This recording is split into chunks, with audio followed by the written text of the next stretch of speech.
Hello there, WeirdShady here, doing some commentary on stuff you don't necessarily think that you need to hear. But it's what you in fact get anyway, because I declare it so. And speaking of so... So, Assassin's Creed, Rogue, sometimes spelled Rouge by the more uneducated, as that would be one whole other game entirely. Assassin's Creed Rogue is perhaps the best Assassin's Creed game that's barely been played the last 10 to 11 years, because its twin brother of game was more fancy, more technological advanced, and overall more pleasing to the eye. Are you sure about that, Ubisoft? I can already hear you saying, "Shady, my fair lady, I do not like this nonsense." That's what I do, by the way. Nobody cares about Assassin's Creed Rogue and this crazy, edgy, coat-wearing ninja-looking dude that shares a similarity to that of a certain Danish actor. Well, I'm here to tell you that you should care. And since Rogue is to turn into the age of 11 years old this year, being 2025 and all, I am ready to serve my duty as a nonsense commentarian and praise this game the way that it's intended by me to do. In every Assassin's Creed game, the biggest thing is the setting and the age it takes place. Although the newer games have been to ancient Egypt, Greece, and Viking paradise, in Assassin's Creed Rogue we visit a pretty familiar place, plus something new. The colonies of the Americas are revisited from Assassin's Creed 3, but there are new places to be, in a time that takes place just before Connor and his stoic arse claims freedom for the American people. In Rogue, you mostly travel around in 3 maps. The American city of New York is acting as the main city, as it is one of the cities as it was in Assassin's Creed 3, only more refreshing and lively, and it shows off a little bit more of a flair. For me, it's the untamed frontiers of the North Americas that's in focus here. It's such a beautiful place as the game presents it. The forest-filled waters of River Valley and the snowy areas of the North Atlantic are the places to linger upon. These areas do the most for me. River Valley is perhaps more fiction than fact, but it does not take away from the wholesome vibe that the place manages to create with the inclusion of small settlements and close to established villages trying to create a new beginning in the said frontiers. The North Atlantic specifically is possibly my favorite place in any game, since it's filled with much of the same type of settlements as in River Valley, but it also has lots and lots of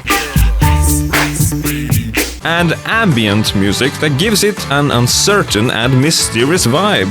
It kind of reminds me of my homeland in Norway at times, with capital, mountains and such. This game even sparked my love for the world of Irish, since there's plenty of Irish characters to meet. Do an Irish accent, please. Now? Okay. Top of the morning to you laddies. What the fuck are you doing in my bathroom?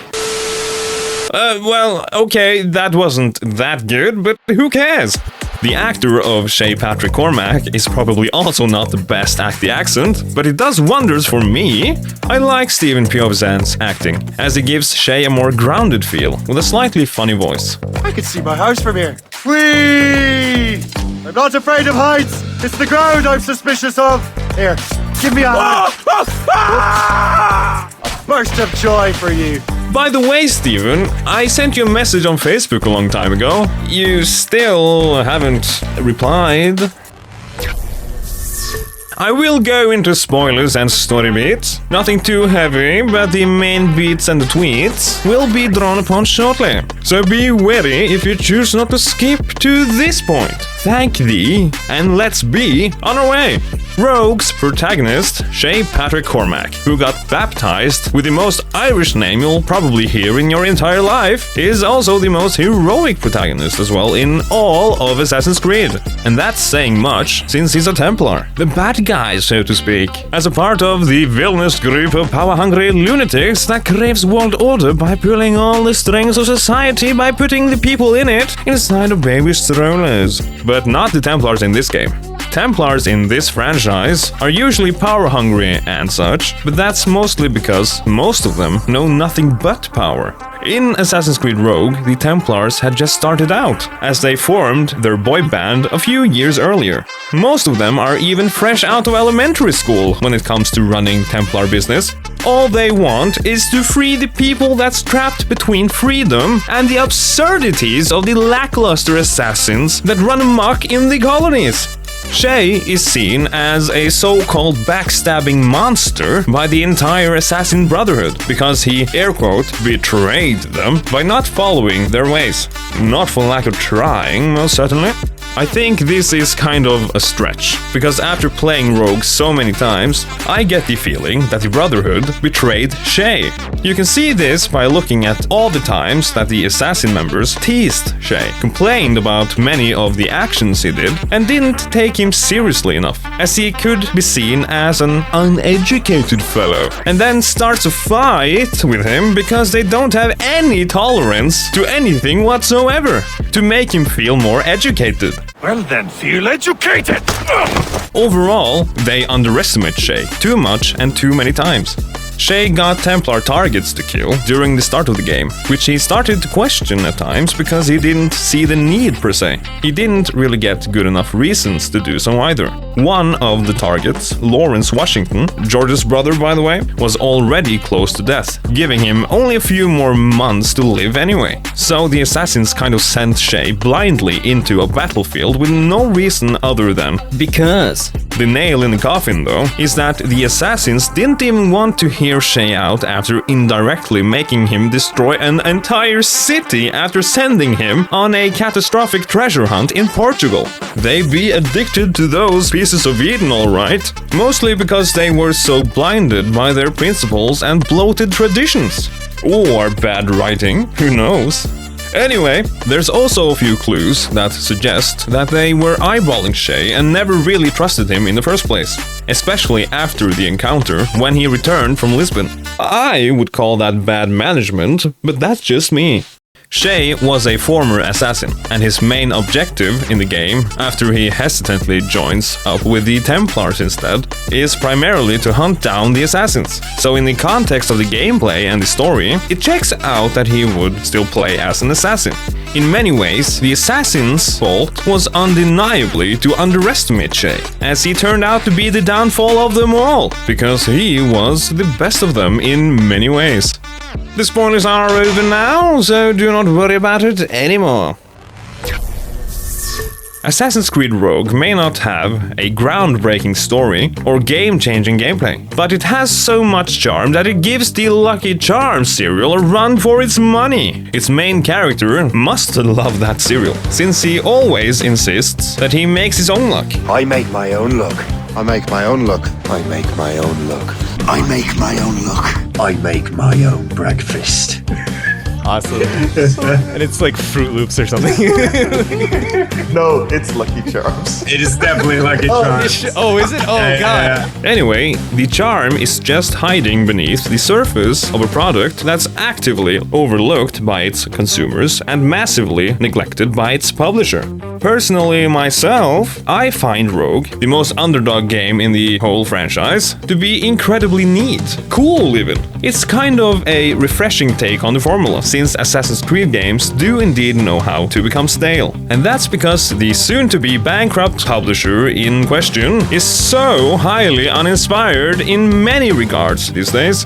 In my humble opinion, Rogue is so good. It's a shame that so few people back in the day realized and showed their appreciation, although the community has slowly started to see the game for what it is in later years.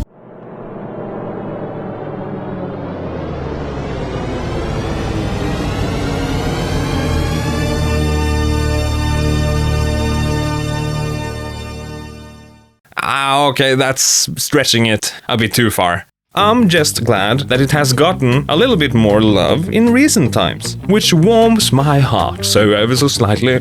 Okay, so saying that Assassin's Creed Rogue is underrated is getting kinda normalized now, but it's true nonetheless. I would also say that it's more overlooked than anything, since many people would much rather prefer the later titles and explore the games that got the bigger focus in the media. That mostly comes down to the fact that the game got done dirty by Ubisoft by not getting a proper cinematic trailer and didn't get the same amount of marketing. It's the only game in the series not to get a novelizationalized book in any shape or form whatsoever. And I will get back to this point. Just you wait.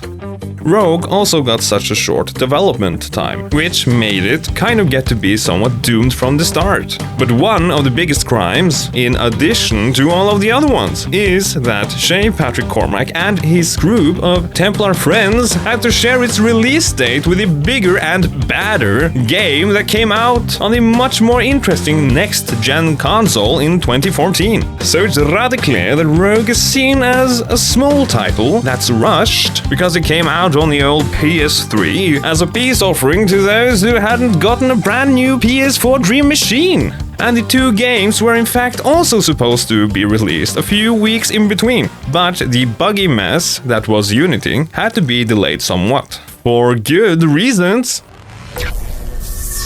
Considering the small development time of a short 8 months, it's impressive that the people at Ubisoft Sofia managed to do everything they did, and in my opinion, make it as good as it actually turned out to be, even though a lot of it is reused from Black Flag.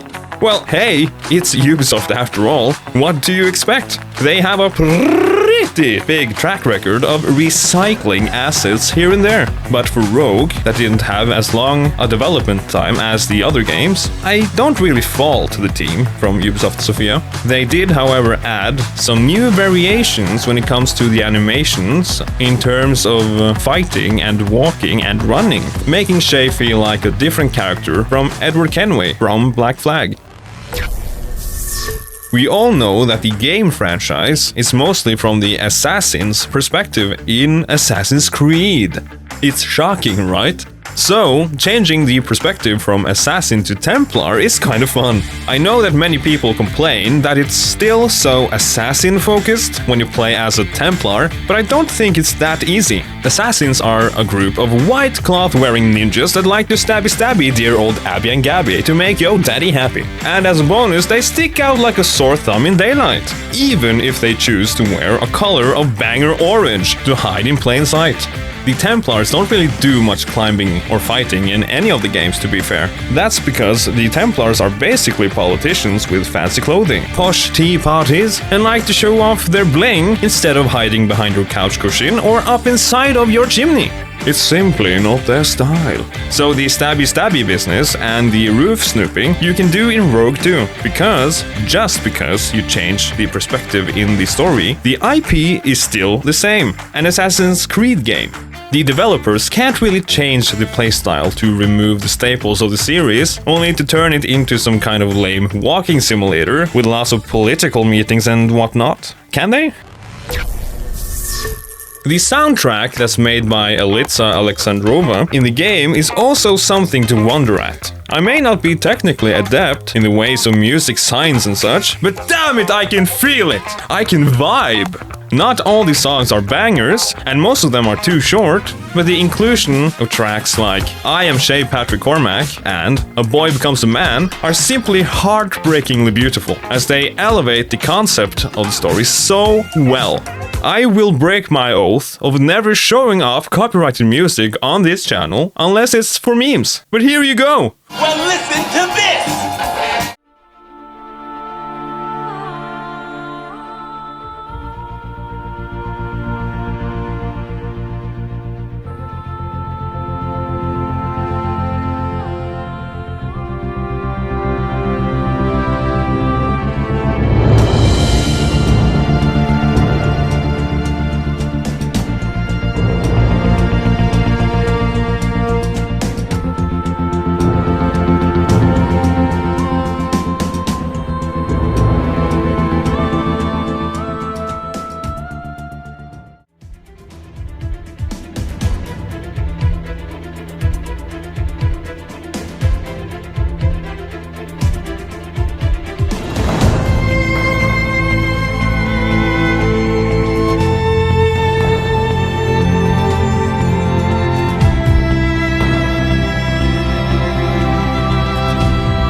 You see what I mean? Much of the music feels so emotional, so personal to Shay. The rest of the tracks gives the feel of a somewhat small-scale epic, which fits well with the game as a whole, as the game is presenting Shay's personal story. A story about a selfless man that sacrifices everything to stop his former brothers and sisters, who blindly follows the creed's pride and tradition without second-guessing its outcome. The outcome that will lead to thousands of deaths because of their naivety and selfish duty that they don't really see the bigger picture of. Other than that, there's the return of the ever-so-loved sea shanties. These are still used straight from Black Flag, even including those that did not make the cut for the original amount of shanties. So, in a sense, there's actually more of them. More content is good? Maybe? I'm walking down the street and this is what I see. I wear nothing but my apron, but they're staring at me. I got my pocket in my pants and I'm not afraid to show it, show it, show it, show it. I'm shady and I know it. Okay, that one's not included, I'm afraid. I do know that some people think it's only pirates that sing sea shanties, because it comes from the game Black Flag, which has pirates in it. And I truly understand that all gamers alike connect things with a certain game that has a certain thing in it. But I do have to tell you though that there was plenty of sailors that sang such shanties. Pirates are, in fact, mostly and firstly sailors. And from what I gather, there's sailors aboard the ship that's named after the goddess of war and darkness. Just thought I should mention it.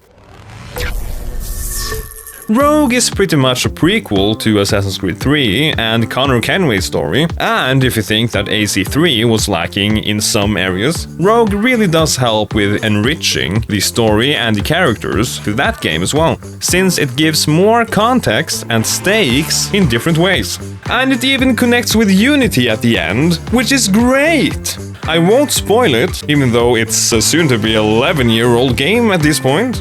The only problem is that AC Unity doesn't really do much with the crossover event that Rogue presents, which is such a shame. Shay would naturally have a place in AC Unity's story if that story were to focus on a few different things. Bonus thingy if you'd like to stay a little while longer. If you do like Assassin's Creed Rogue but feel like it left you wanting more, I have a small comfort for you. If you go to Deviantart at some point, check out Sunsetagain's comics on AC, but especially Rogue. Because I feel like Sunsetagain has made comics that work so well as a continuation of Shay's story, but also as bonus material during certain parts of the game, as a way to fill the empty plot points or change the context of some story beats, especially since Rogue is a pretty short game. Many of the comics also focus on crossovers involving different characters that should have met during their stories, because Rogue is a game that's set between Black Flag, AC3 and Unity. So Sunsetagain made stories that fans can only dream of getting made, because Ubisoft likes to go from one setting to the other in a whiffy. But anyway, that's my TED Talk. Thank you so much for watching, and I'll see you later. For a while. Alligator crocodile? No, I messed that up. Okay. That's all I had for today. Fare thee well for now. I thought I heard the old man say, leave her, Johnny, leave her. No more of you will get your pay, and it's time for us to leave her. Leave her, Johnny, leave her. Oh, leave her, Johnny, leave her. It always gets going, you know? It's just that song, because they're leaving the ship, because the wind is blowing.